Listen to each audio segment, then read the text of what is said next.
श्रीशैले दयापात्रं दीभत्यादिगुणार्णवं यतीन्द्रप्रवणं वन्दे रम्यजामातरं मुनिं लक्ष्मीनाथसमारम्भां नाथयामुनमद्भयाम् अस्मदाचार्यपर्यन्तां वन्दे गुरुपरम्पराम् भक्तामृतं विश्वजानूनमोदनं सर्वार्थं श्रीषडगोपवाग्भयं सहस्रसागोपनिषत्समागमं நமாம்யகம் திராவிட வேதசாகரம்.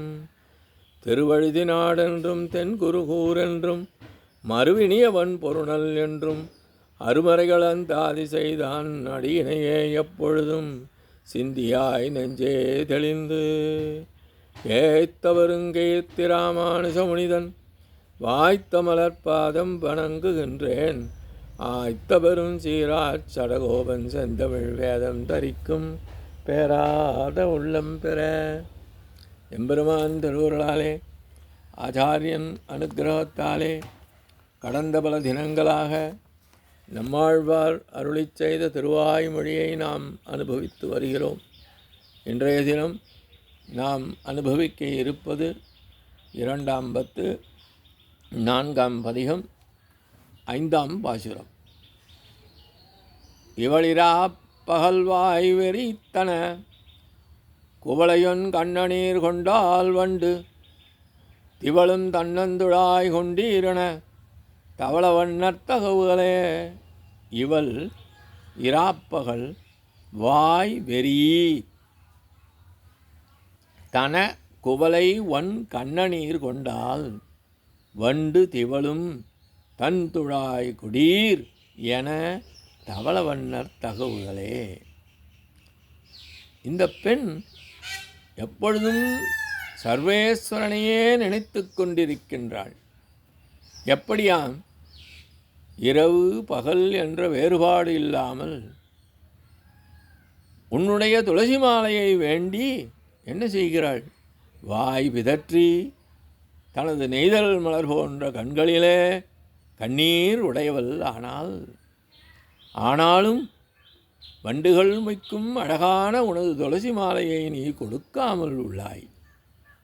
அடியார்கள் விஷயத்திலே பரிசுத்தமான இயல்புடைய உனது கருணை குணங்கள்தான் எத்தகையது. இவள் இந்த அளவிற்கு துன்பங்கள் அடைந்தபடி உள்ள போதிலும் அவன் வாராமல் உள்ள காரணத்தினாலே அவனை அருளற்றவன் என்கின்றாள். இவள் இராப்பகல் வாய் வெறி. இங்கு ராமாயணம் சுந்தரகாண்டத்தை நினைவுபடுத்துகிறார். ராமனுக்கு எப்பொழுதும் உறக்கம் வருவதில்லை. தன்னை மறந்து கண்ணயர்ந்தாலும் சீதே என்று இனிமையாக உரைத்து விழித்து கொள்கின்றான்.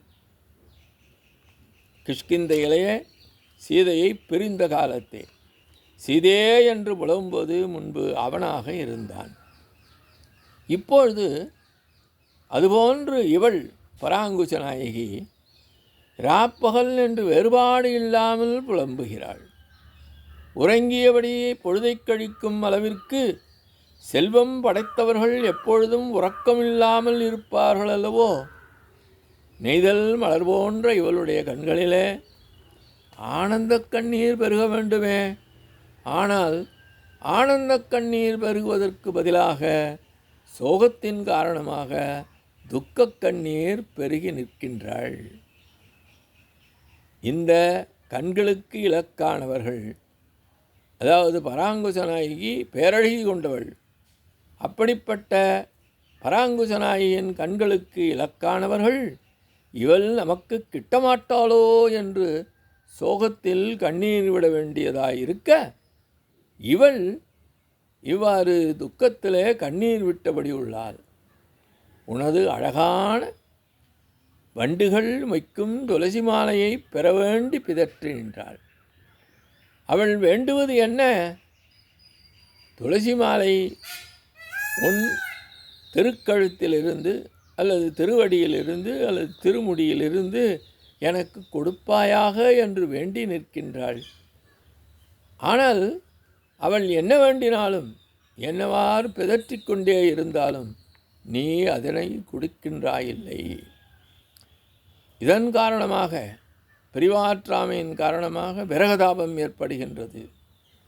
இவளுடைய விரகம் காரணமாக இவள் அணிந்துள்ள மாலை என்னவாயிற்று? வாடிவிட்டது. நீ அந்த வாடிய மாலையை அவள் கழுத்திலிருந்து வாங்கி கொண்டு அழகு மாறாமல் உன் திருமார்பிலே உள்ள துளசி மாலையை அளிப்பாயாக என்று அவள் எண்ணினாள். ஆனால் நீ அதனை அளிக்காமல் உள்ளாய். துளசி மாலையிலே, உனது திருமார்பிலே இருக்கும் அந்த மாலையிலே உள்ள வண்டுகளுடைய எத்தகைய கண்ணீரை கண்டு நீ அவற்றுக்கு உன் மாலையை கொடுத்தாய். அந்த துளசி மாலையை வண்டுகள் மொய்க்கின்றன. வண்டுகள் மொய்ப்பதற்கு காரணம் அதில் உள்ள தேனே. ஆனாலும் ஆழ்வாரின் பார்வையில் அந்த வண்டுகள் என்ன பெரிசாக செய்துவிட்டது? அதற்கு இறங்கி நீ உன்னுடைய மாலையை அதற்கு தங்குவதற்கு இடம் கொடுக்கின்றாயே. அப்படி இருக்கையில் உன்னையே அடைய வேண்டும் என்று விரும்பிக் கொண்டிருக்கின்ற இந்த பராங்குச நாயகிக்கு ஏன் அந்த மாலையை கொடுக்காமலுள்ளாய்?